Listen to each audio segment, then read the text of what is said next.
Assalamualaikum warahmatullahi wabarakatuh.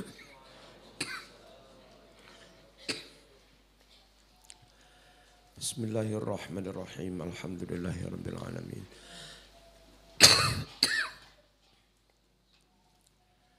Allahumma shalli wa sallim ala sayyidina Muhammad wa ala alihi wa sahbihi ajma'in. Qala al-musannifu rahimahullahu ta'ala nafa'ana Allahu bih wa bi'ulumihi wa madana bi asrarihi fid dharain amin.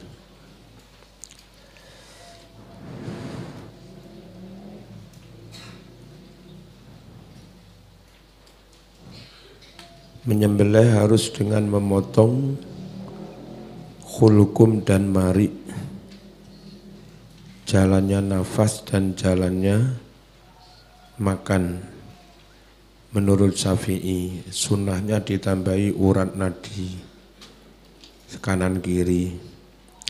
Menurut Abu Hanifah, harus khulqum dan mari plus salah satu dari wadajain, plus salah satu dari urat nadi.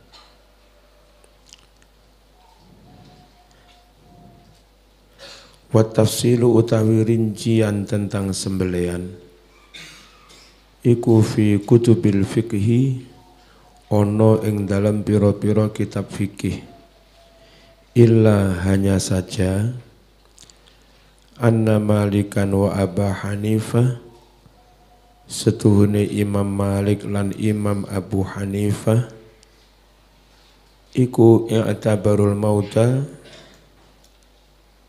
ala wajhin yatibu ma'ahul lahmu.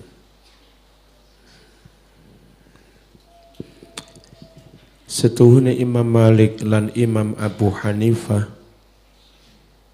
iku iktabaru padha ngitung menganggap sapa Malik lan Abu Hanifah al mauta ing matine kewan sembelian ala wajhin dengan keadaan yati bukan bisa jadi bagus enak ma'ahu besertanya allahmu daging. Jadi mbelih kewan sing wis lara nemen andai disembelih pun daging enggak enak, itu enggak boleh. Hanafi Maliki mensyaratkan kondisi kewan nalika disembelih dan sampai mati itu dagingnya harus sehat enak. Ya, Quran menyebutnya enggak halal tok tapi thayyibah. Wong Jawa iku lucu, pitik lek suwehat didol.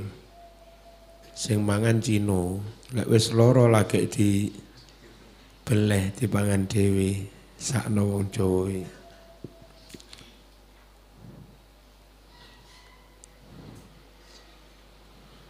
Wa yaftariqu lan dadi beda fihi ing dalam enak tidaknya daging mau. Apa sing beda al halalu halal wa huwa lahmu yaiku daging minal harami dari yang haram, atau mungkin ada kewan luka disembelih sah, maka yang boleh dimakan hanya daging sehat. Kisaran luka ini kalaupun dimakan agak busuk enggak boleh ya. Wadhalika utawi mengkono-mengkono daging sing enak iku bikot il audaj, kelawan memotong urat-urat allati yasilu kang mili mengalir minha saking mengkono-mengkono audaj apa yang mengalir adamu darah. Jadi harus memotong urat otot manapun yang di situ menjadi aliran darah, supaya kalau darahnya keluar tuntas dagingnya enak. Makanya harus memotong wadajain, hulkum harus dipotong, mari jalan nafas, jalan makan harus dipotong. Tapi juga harus memotong urat nadi karena itu tempat mengalirnya darah juga. Ngono mau liqaulihi krono dawe Kanjeng Nabi alaihi salam ma anharat dam wa dzukira smullahi alaihi fakuluh. Ma utawi apa wae anharo yang mengalirkan sampai cur adama ing darah wa dzukira dan disebut ismullah asma Allah alaihi ketika menyembelih. Jadi sembelihan itu yang penting darah anhar mengucur dengan deras. Makanya kalau Imam Syafi'i harus hulkum dan mari. Kita berkali-kali menyembelih kambing sapi asal jalur nafas, jalur makan dua-duanya putus, darah langsung anharo mengalir dengan kuat cur gitu. Yang penting anharud dam dan ketika menyembelih membaca bismillah fakulu maka silahkan kalian memakannya. Tuh. Santri kalau nggak percaya silahkan melihat ke tempat sembelihan ayam di Kota Lama. Ya, rata-rata nggak memenuhi syarat itu. Jadi mohon hati-hati makan ayam. Wa ammal alatul lati tajuzu bihadz zakatu. Sekarang tentang alat. Adapun alat tajuzu kang dadi sah biha kelawan alat mau apa sing sah adzakatu sembelian fahia mongko utawi alat sing sah gaun nyembelih iku kullu saben-saben alat anharo yang bisa mengalirkan ad-dama darah wa faradan nugel memutus al-audaja urat-urat otot-otot siwas sini tapi selain gigi. Kalau digigit nggak boleh. Meskipun untumu tajam, gigit ayam sampai putus ya tetap nggak boleh. Wadzufri dan selain kuku. Kalau leher ayam mau kutek nanti putus ya tetap haram. Tapi wa ajaza lan ngolehake sopo Abu Hanifah adzakata nyembelih bisini kelawan gigi wa dzufri lan kelawan untu lan kelawan kuku idza kana nalika ono apa gigi dan kuku iku manzu'a ini dua-duanya sudah dilepas. Jadi menurut Imam Hanafi gigi yang enggak boleh itu dengan gigi yang masih di mulut ini kau gigit sampai putus itu enggak boleh. Tapi kalau misalnya ada gigi unta, gigi apa yang gede sudah dilepas, diasah dengan gigi yang sudah diasah itu lalu kau sembelih sah. Kuku misalnya pakai kuku macan yang masih itu enggak, untuk menyembelih enggak sah. Tapi kalau kuku macan sudah kamu lepas lalu diasah sampai tajam itu katanya sah untuk nyembel.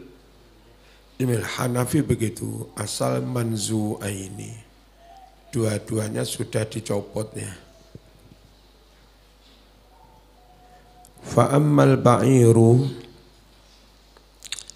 anapun utawi unta idza tawahasha jika menjadi liar opo unta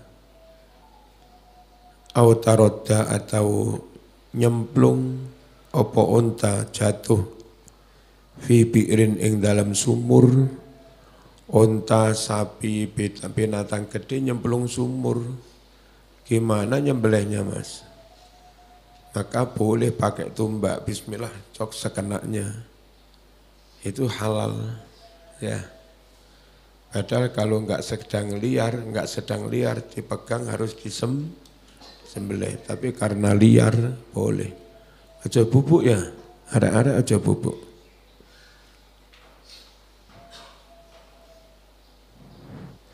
Fahuwa mongko utawi unta yang liar atau sapi unta yang nyemplung sumur iku bimanzilati saidi, sama dengan binatang buruan. Zakatu utawi cara menyembelihnya iku akruh dengan cara melukainya,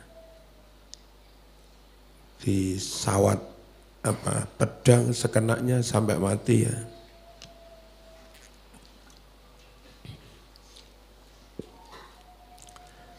Lima krono hadis rawa kang wis ngriwayatake hu ing hadis mau sapa Al-Bukhari wan Nasa'i wa Abu Dawud an Rafi' bin Khadij. Qala ngucap sapa Rafi' bin Khadij, kunna ana sapa ingsun iku ma'a Rasulillah bareng sartane Rasulullah sallallahu alaihi wasallam fi safari ing dalem tindakane Rasul. Fanatta banjur lepas larat apa pairun suwijining unta min ibil kaum saking pira-pira untane kaum. Walam yakun sedang tidak ada ma'ahum bersama mereka khailun kuda untuk mengejar. Tidak ono unta lepas lari, enggak punya kuda untuk mengejar. Faroma banjur melempar hu ing unta yang lepas tadi sapa rajulun seorang laki-laki bisahmin dengan anak panah. Fahabasahu lalu bisa menghentikan unta tadi. Faqala bersabda Rasulullah sallallahu alaihi wasallam, inna lihadil bahaim, sungguh ada bagi binatang-binatang ternak ini, binatang ternak unta itu meskipun ternak jinak tapi awabid, ada sifat-sifat ka'awabidil wahsyi, koyok sifat-sifatnya binatang liar. Jadi kadang sesekali binatang ternak yang kuduk itu kadang sesekali muncul liarnya. Kucing yang jinak pun sesekali nyolong gereh, malih koyok liar. Ya, banyak kadang Arab disembelih mabur hilang, mentok. Kewan itu sesekali meskipun ternak masih muncul sifat liarnya. Fama fu'ila hadza minha, fama maka apapun fu'ila yang dilakukan minha dari binatang-binatang wahsyi liar, apa hadza iki ditombak, faf'alu maka silakanlah kalian melakukan juga bi terhadap binatang jinak yang pas liar. Hakadha seperti itu juga. Jadi kalau binatang liar dengan cara ditombak, maka binatang jinak yang pas metu sifat liarnya, ya silahkan diperlakukan yang sama, ditombak juga halal. Ya. Wa qala dawuh sapa Malikun Imam Malik,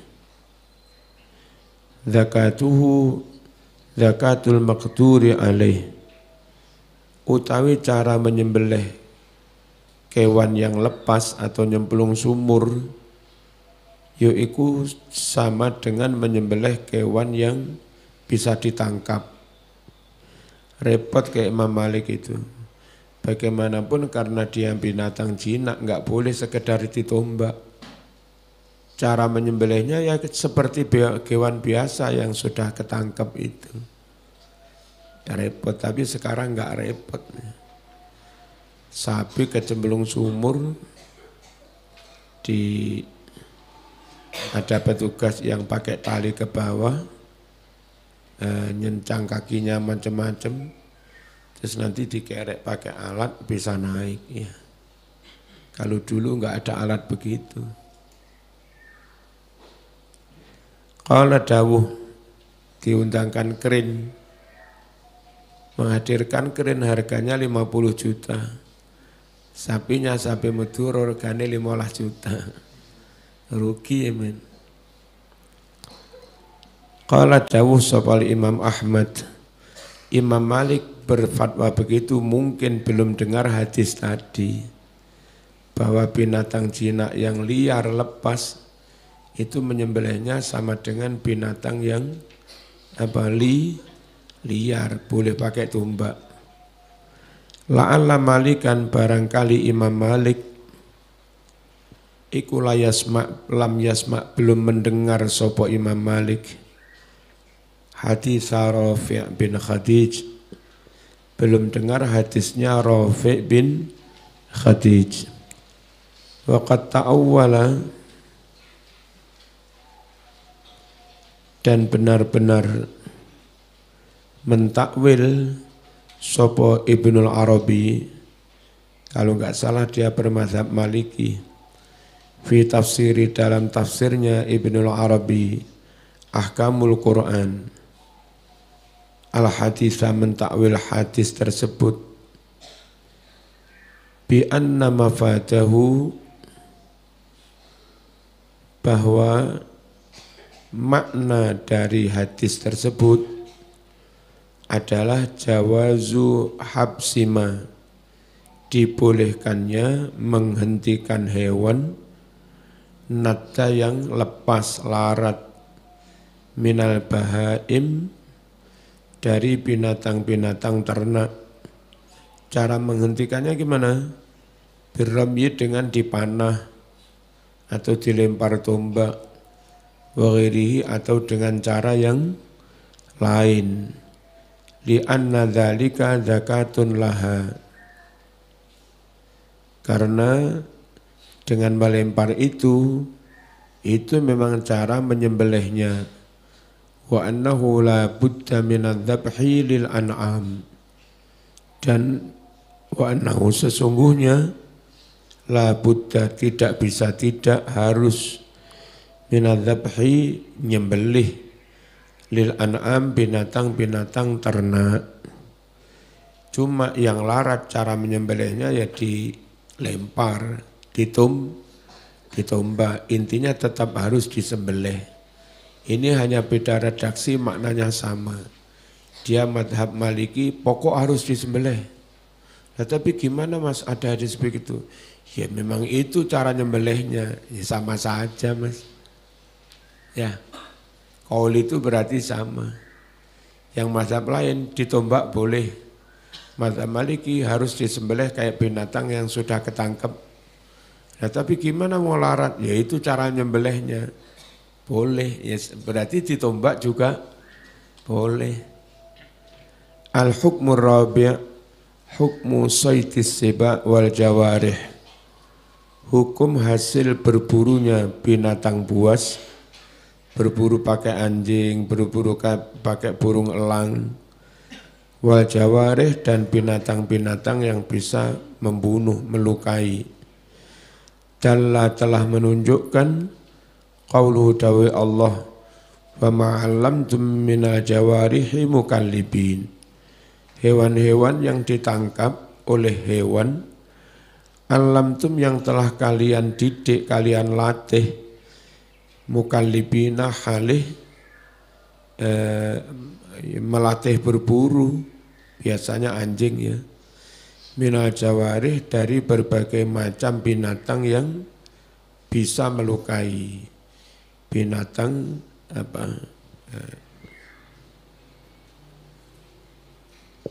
binatang sabuk ya.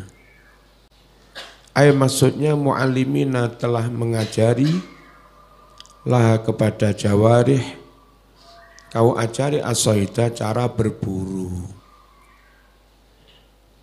Hadis ini kok hadis, ayat ini menunjukkan ala jawazi aklima, atas dibolehkannya memakan binatang soda yang telah memburu hu ingma, apa yang memburu, sibaul bahaim, binatang-binatang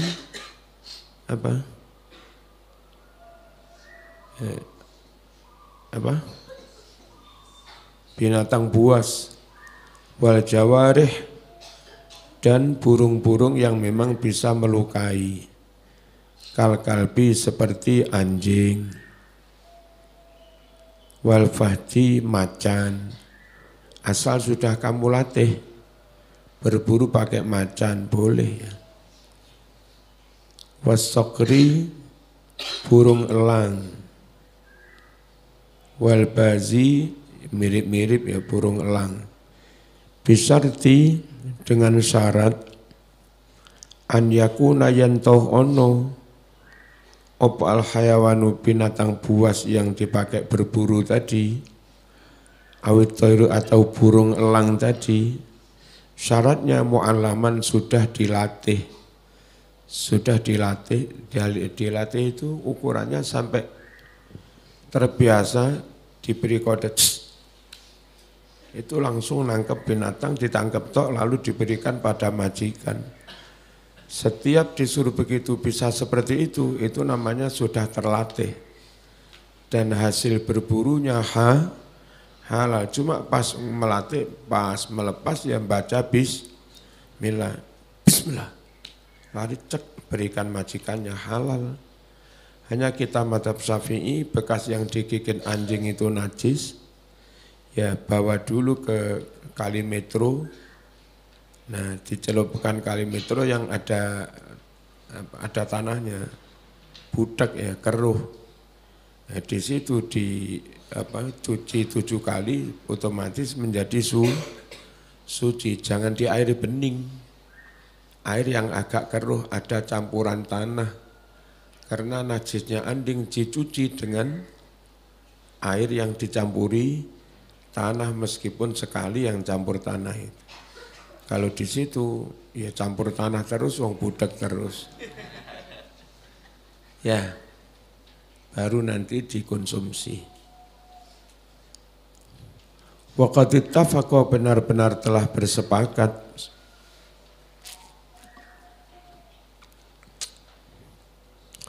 sapa al-fuqaha, para ahli fikih, sepakat ala jawazi soiti kulli kalbin mu'allam, atas halalnya hasil buruan setiap anjing yang telah dilatih.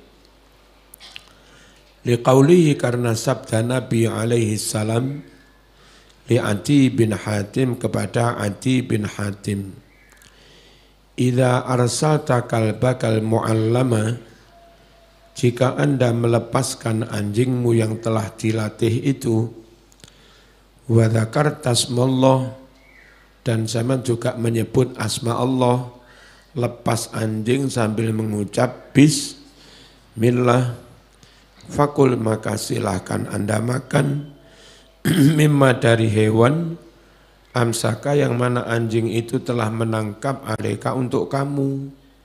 Ditangkap tok, serahkan kamu, itu yang halal. Fa'in akala, jika ternyata anjing itu ikut makan minhu, dari binatang buruan, lalu sisanya tinggal separuh diberikan kamu, ya fala takul, maka jangan kamu makan. Itu niatnya anjing berarti berburu untuk dirinya sendiri. Wasyarata, mensyaratkan Ba'dhum sebagian dari ulama fil kalbil mu'allam tentang anjing yang dilatih itu suruton ing piro-piro syarat yang bagi yang sepatutnya antatawaffaro syarat-syarat itu terpenuhi hatta yahilla hingga menjadi halal apa saituhu hasil buruan anjing.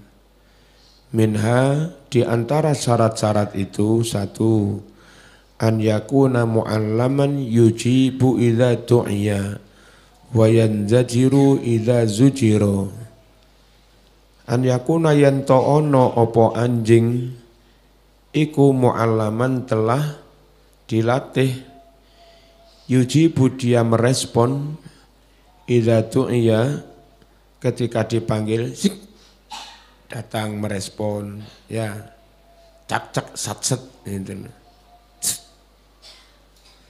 Wayan jadir juga berhenti idza zujiro jika disuruh berhenti mandek temenan. Kalau anjing diberi kode sudah begitu namanya itu sudah terlatih.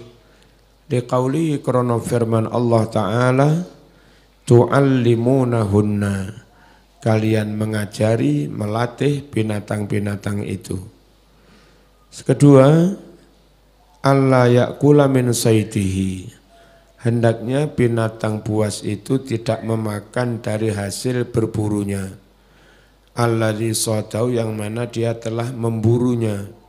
Kenapa enggak boleh? Kalau sisa makan enggak boleh sisanya anjing. Karena firman Allah fakulu mimma amsakna alaikum. Maka silahkan kalian makan mimma dari binatang amsakna yang kewan-kewan itu telah menangkapnya alaikum memang untuk kamu, bukan untuk dia makan sendiri.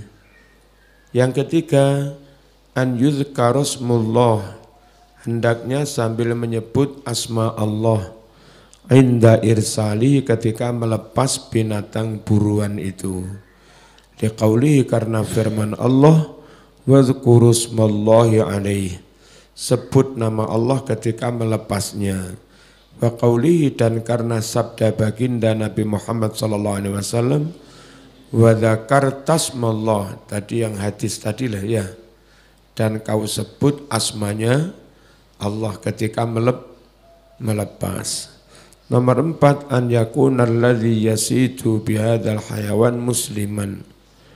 Hendaknya orang yang berburu dengan binatang buas ini juga seorang muslim, bukan non muslim.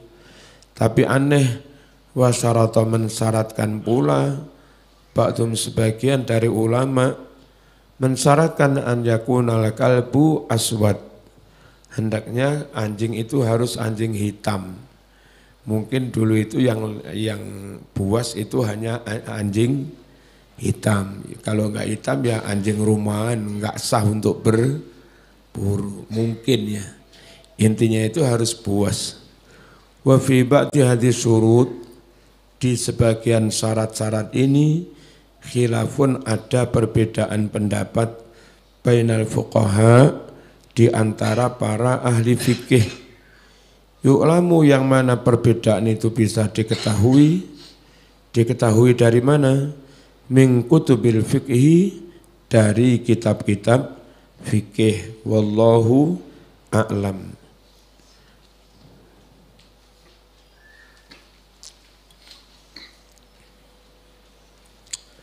Ahkamul wudu wa tayammum. Utawi iki ikut tentang hukum-hukum wudu dan tayammum. Bismillahirrahmanirrahim. Qala Allah Ta'ala al-yawma uhilla lakumut tayyibat. Al-yawma hari ini setelah kalian selesai tahallul haji, uhilla dihalalkan lakum bagimu at-tayyibat makanan yang baik-baik. Boleh berburu kamu sekarang.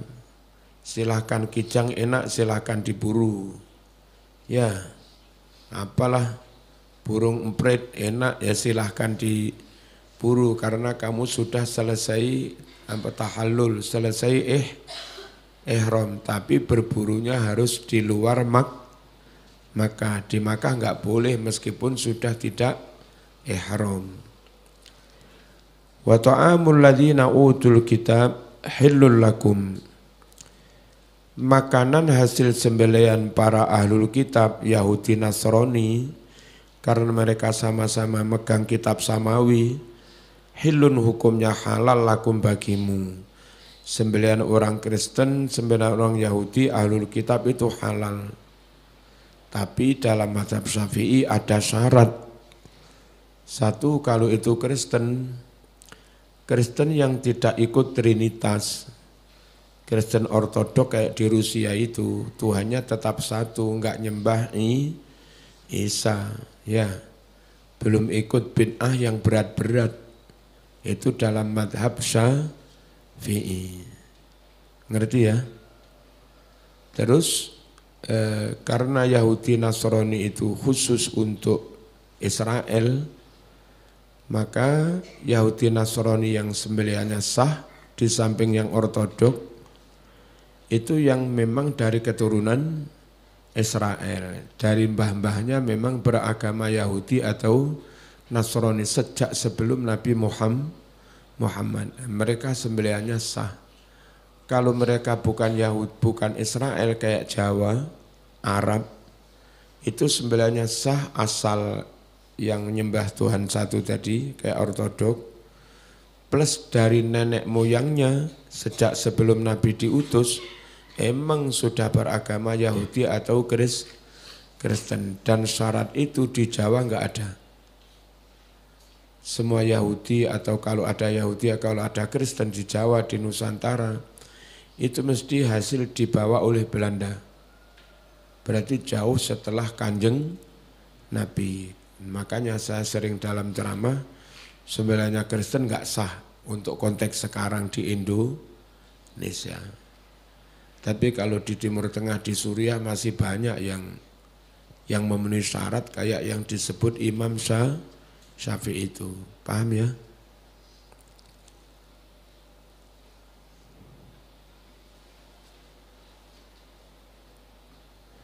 Wa ta'amukum, dan makananmu hasil sembelihan kamu hai muslimin iku hillun juga halal lahum bagi ahlul kitab. Saya pasti suruh menghadap Pak Luhut di kantornya untuk masalah kenegaraan ya, penting. Habis itu Pak Luhut ngobrol tentang keluarganya. Di kami itu campur-campur kiai, ada Kristen, ada Muslim. Saudara kami jadi ketua PCNU. Tapi kami tetap menjaga keakraban keluarga. Nah, yang ngatur saya. Kalau ada acara yang masak, yang nyuci piring, yang menyembelih harus yang Muslim. Ngerti kamu? Kalau kita yang menyembelih, Muslim enggak mau makan. Kalau Muslim yang nyembelih, kita juga mau makan. Maka diatur sama Pak Luhut, konsumsi urusan yang Muslim. Pintar juga. Sehingga Muslim, non-Muslim semuanya mau makan. Ya. Nah, saya sendiri entah Muslim apa Kristen repot juga. Saya ini KTP Kiai Marzuki Kristen. Tapi dulu saya pernah nanya Gus Dur, Gus, sumpek-sumpek itu gimana Gus? Sama Gus Dur, kalau kamu lagi sumpek berat, masuk kamar, lampu dimatikan, pintu jendela dikunci, hadap ke arah barat, ke kiblat, baca ini 7 kali, asyhadu an la ilaha illallah wa asyhadu anna muhammadar. Sama Gus Dur disuruh baca begitu. Ya, Pak Luhut kalau sumpek ya baca begitu. Nah itu Muslim apa enggak itu? Sudah baca syahadat itu. Muslim apa enggak itu? Tapi KTP-nya Kristen. Gimana itu? Ya. cerita begitu aneh-aneh. Barangkali ya benar-benar ada orang yang muslim akhirat kafir dunia. Ada yang muslim dunia kafir akhirat. Orang munafik enggak percaya benar dengan Quran Sunnah, tapi pura-pura masuk Islam, bersyahadat, berKTP Islam. Orang kayak begini ya muslim dunia, hukum Islam berlaku bagi dia. Nikah wanita muslimah sah, khutbah juga sah, ngimami juga sah, sembelihannya sah, mati juga dimandikan, dikafani, disolati. Berlaku hukum Islam bagi dia, tapi nang akhirat dikepui wong ora iman. Itu muslim dunia, kafir akhirat. Lah Imam Ghazali termasuk berani mengatakan ada yang kafir dunia tapi iman akhirat. Hatinya sudah iman, tapi zahirnya KTP-nya masih non muslim. Nah orang ini di dunia enggak berlaku hukum Islam. Menikahi wanita muslimah enggak boleh, nyembelih enggak sah, ngimami khutbah juga enggak sah, mati juga enggak perlu dimandikan, disolati. Tapi karena sejatinya hatinya iman, ya masih masuk barang siapa la ilaha illallah ya tetap masuk surga. Itu kata Imam Ghazali di Ihya begitu.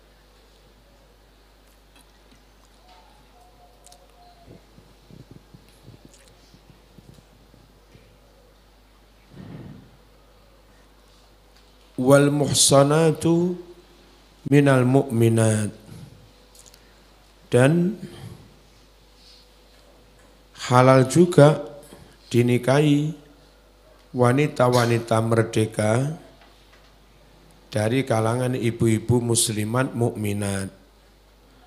Wal muhsanatu, halal juga dinikahi wanita-wanita merdeka minal ladzina utul kitab, dari golongan ahlul kitab. Siapa ahlul kitab? Yahudi, Nasrani. Kayak tadi tapi mazhab Syafi'i mensyaratkan wanita Kristen Yahudi boleh dinikahi dengan beberapa syarat tadi. Ya, dan di Indonesia enggak ada. Kalau mazhab Hanafi tidak mensyaratkan kayak mazhab Syafi'i tadi. Asal Yahudi, Kristen boleh dinikah. Beberapa orang Timur Tengah, orang top itu istrinya Kristen. Suha, istrinya Yasir Arafat, itu Kristen, Prancis. Ya, terus kayaknya istrinya Raja Hussein apa siapa, saya kurang tahu apa anaknya, yang kayak Eropa cantik bermata biru. Wakilah katanya juga non Muslim. Terus siapa lagi, apa Bashar Asad apa siapa, kami kurang tahu. Di sana biasa memang non madhab Syafi'i.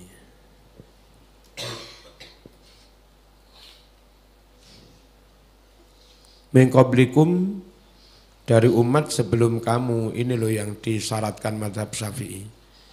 Jadi mereka Kristen sejak dari dulu, dari nenek moyangnya. Sejak sebelum ayat ini turun, ya. Utul kitab min qablikum, anak cucunya ikut kakeknya, nenek moyangnya tetap Kristen dan ortodok. Itu yang sah di nikah, sah sembelihannya. Malah di Amerika mungkin ada, karena beberapa Kristen atau Yahudi Amerika memang keturunan Israel. Ya. Idza ataitumuhunna, asalkan kalian berikan pada perempuan-perempuan muhsanat itu ujurahunna, mas kawin mereka, berarti lewat nikah yang sah, pakai mas kawin, muhsinin halih menikahi. Jadi bukan kumpul dibayar, kalau kumpul dibayar itu melacur. Ini memang muhsinin, niat menikah qabiltu plus pakai mas kawin ghayra musafihin, tidak sifah, tidak zina, tidak melacur, wala muttakhidhi akhdan, dan tidak menjadikan mereka sebagai mairil. Mairi iku lanang padha lanang, wedok padha wedok, mairilan. Nek wong lanang jenenge homo, wong wedok jenenge apa padha wedoke apa? Lesbi. Ya. Enggak boleh. Dan itu bukan hak asasi, itu penyimpangan. Lek ana wong mangani taek, ngombe uyuh, terus enggak boleh. Ini hak asasi kami, sakarepku mangan taek, aja ngono. Itu penyimpangan. LGBT aneh kepingin menyimpang tapi minta legalitas. Aneh. Barang nyimpang kok dilegalkan. Ono wong maling, itu penyimpangan perilaku harus dihentikan. Dadak maling demo, hak asasi to maling. Suwe-suwe kami hak asasi ngamplengi sampean. Hak asasi itu enggak boleh dengan merugikan haknya orang lain gitu loh. Ya. Dan meskipun enggak merugikan hak orang lain, enggak boleh hak asasi itu yang akhirnya merusak kehidupan diri sendiri. Pakai narkoba enggak gelem dilarang, alasannya hak asasi, enggak boleh. Negara wajib menyelamatkan rakyatnya dari kerusakan mental maupun fisik, termasuk menerbitkan undang-undang anti narkoba. Ya, lucu orang-orang ini. Wong penyimpangan kok hak asasi, zina hak asasi, bareng gendakane hamil digugurkan, dibunuh katanya hak asasi. Wong hak asasi kok menghilangkan nyawa orang lain. Nah itu hak asasi tersesat. Ya.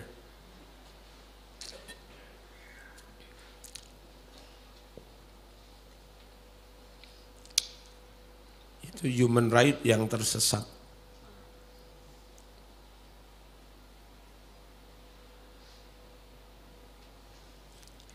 Memilih barang yang halal sesuai dengan seleranya dan itu manfaat, di situ loh ada hak asasi. Saya enggak pernah melarang jamaah, enggak pernah memaksa jamaah atau santri melakukan seperti saya. Biar masing-masing melakukan sesuai dengan keberadaannya dan bakat masing-masing, itu loh hak asasi. Kiai rajin tahajud, lalu jamaahnya diharuskan seperti kiai rajin tahajud, ya enggak bisa. Kiai bisa bangun malam sejam 2 jam, mampu. Kenapa? Di samping imannya kuat, siang enggak kerja, kiai enggak nyangkul. Ya, lah petani, kamu suruh bangun malam sejam 2 jam kayak kamu, ya enggak bisa. Siang petani lelah kerja. Kondisi beda, ya silakan masing-masing beribadah dengan kondisi masing-masing. Gitu loh. Kalaupun petani enggak dapat pahala dari tahajud, Pak Yai juga enggak dapat pahala dari menggarap sawah. Ya, enggak nggarap sawah. Jadi kiai ojo santri, ojo jamaah kon podo karo sampeyan ya ora iso podo. Ngikut Quran, kalau Quran itu qul kullu ya'malu ala syakilati.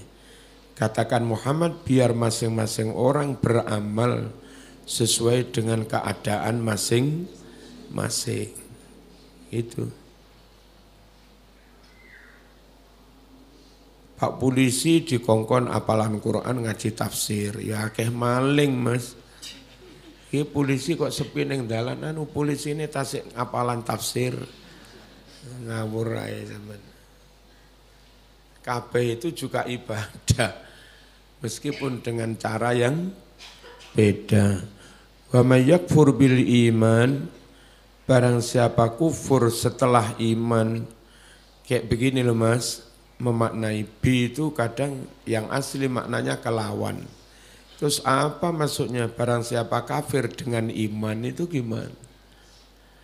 Makanya maknanya huruf jar itu macam-macam ya.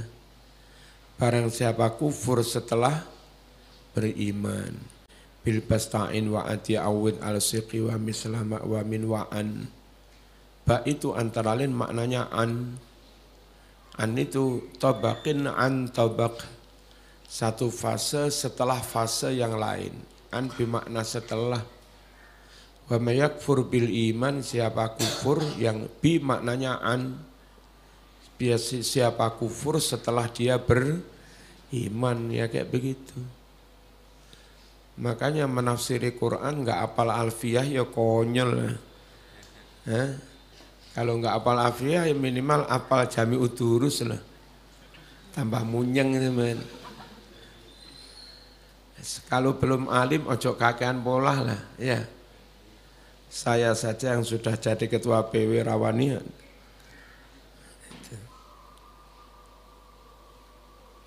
Siapa yang kufur setelah iman, faqad habita, benar-benar terhapus, lebur, amaluhu, amalnya, bahwa dia itu fil akhirati, di akhirat, minal khasirin, termasuk golongan orang-orang yang celaka, merugi. Subhanakallahumma wa bihamdika asyhadu an la ilaha illa anta astaghfiruka wa atubu ilaik. Wassalamualaikum warahmatullahi wabarakatuh.